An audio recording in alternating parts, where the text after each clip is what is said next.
Hello, this is Congregation Shari Shalom of West Hempstead. We're in our Moseson Chapel. We're going to take a look at rearranging this space here to try to make it a little bit better for physical distancing when we resume services in a few days.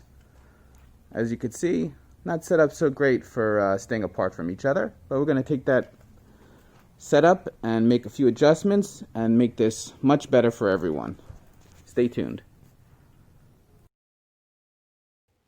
So I set up my smartphone on top of a bookcase to get a bird's eye view of this setup, and I ran it as a time-lapse photography. So what I'm doing is I'm just repositioning everything based on a floor plan that I preconceived, maintaining proper distance to ensure at least 6 feet of distance between any people within the pews. That's why I keep going back to the bima to look at my floor plan, and I'm measuring things out. The other thing is our rabbi had a great idea. Instead of taking all the extra pews and piling up in one part of the sanctuary, to just back them up back to back and tape them off so that we don't have a cluster of them up in the front of the Moseson Chapel. So as you can see, we got these all set up and they're kind of alternating rows.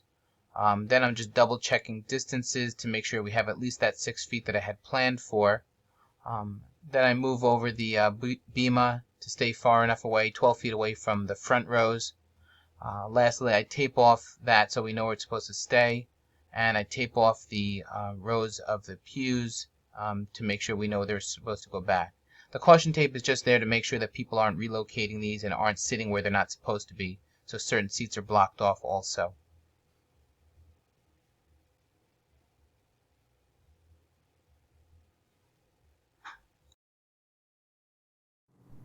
So as you can see, we got this set up for housing people for prayers at a good socially distant way.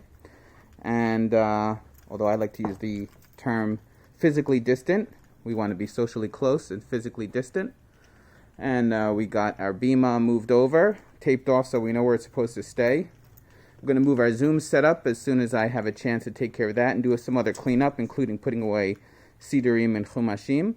And all the pews are taped off on the floor to make sure that we know where they're supposed to be in case someone decides to move them. All right.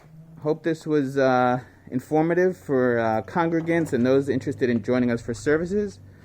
Shavua Tov.